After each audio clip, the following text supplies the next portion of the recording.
E estamos aqui com mais um vídeo do nosso canal Política em Debate. Aqui a gente debate política, debate economia e temas relevantes para a sociedade. São vídeos entre 5 e 10 minutos.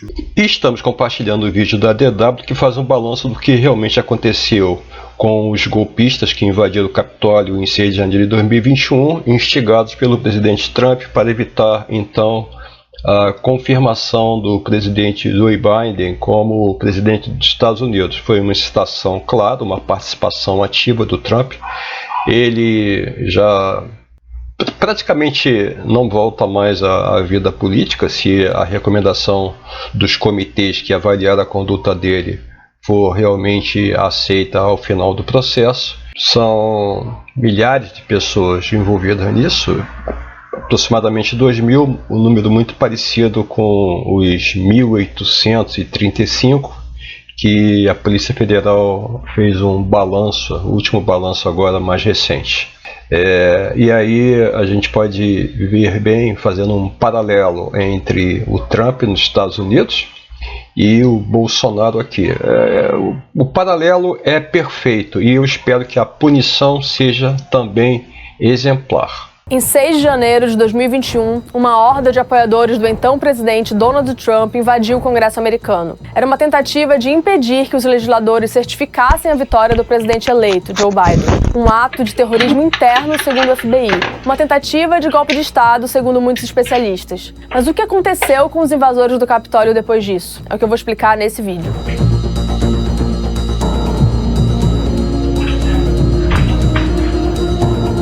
Primeiro, vamos relembrar um pouco o que aconteceu.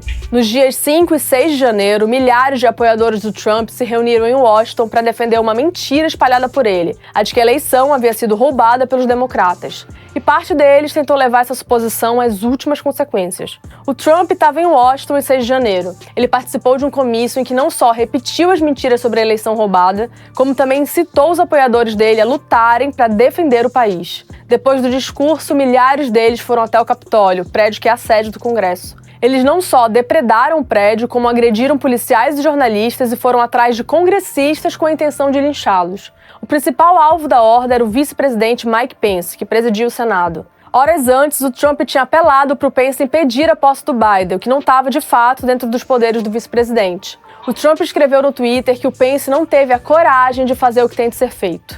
Seguidores do Trump defenderam que o Pence fosse caçado, e a horda de invasores passou a gritar "Enforquem Mike Pence". O ataque de 6 de janeiro de 2021 ao Capitólio não tem precedentes na história dos Estados Unidos. Entre os participantes do ataque estão alguns dos principais grupos de apoiadores do Trump, membros do Partido Republicano, militantes de extrema-direita, supremacistas brancos e evangélicos pentecostais. A milícia de extrema-direita Proud Boys desempenhou um papel fundamental no planejamento e execução do ataque, mas outras milícias participaram também. Bem, isso tudo gerou a maior investigação da história do Departamento de Justiça americano. Mais de 950 pessoas foram acusadas formalmente de participação no ataque e detidas, segundo o balanço do Departamento de Justiça. Delas, 484 admitiram culpa e iniciaram acordos judiciais. Mais de 350 foram sentenciadas e quase 200 receberam penas de prisão. A idade média dos acusados é de 39 anos e mais de 86% são homens. A maioria dos estados do Texas, Flórida, Pensilvânia, Nova York e Califórnia, segundo o levantamento da Universidade George Washington. A investigação está longe do fim. Centenas de pessoas ainda podem ser acusadas. Isso porque os promotores disseram que cerca de 2.000 pessoas participaram do ataque ao Capitólio. E ao menos 350 criminosos ainda não foram identificados.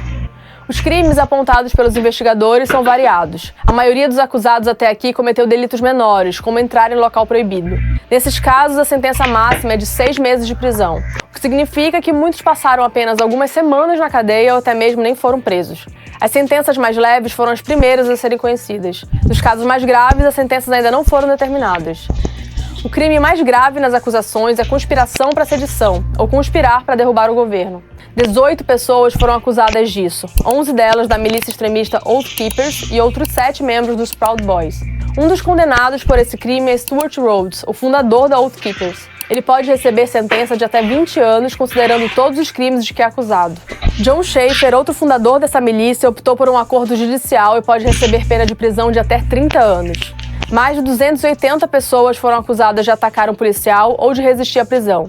100 delas enfrentam acusações adicionais de uso de armas mortais ou perigosas.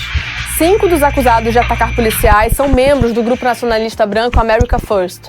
Um outro, policial aposentado de Nova York, Thomas Webster, recebeu a pena mais alta até o momento, 10 anos de prisão por agredir um policial com a haste de uma bandeira. 4 outros agressores de policiais receberam penas de 7 anos de prisão. Mais de 295 invasores foram acusados de obstruir um procedimento oficial no Congresso, uma acusação pouco comum nos Estados Unidos.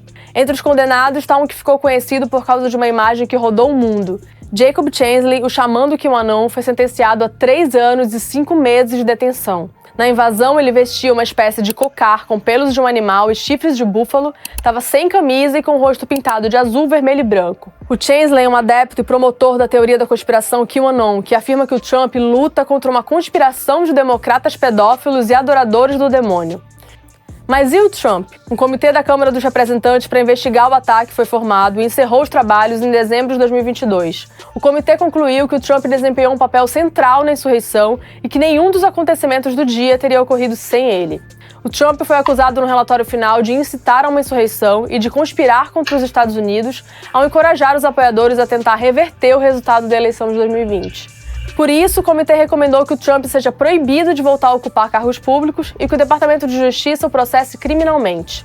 É a primeira vez que o Congresso agiu dessa maneira contra o ex-presidente dos Estados Unidos.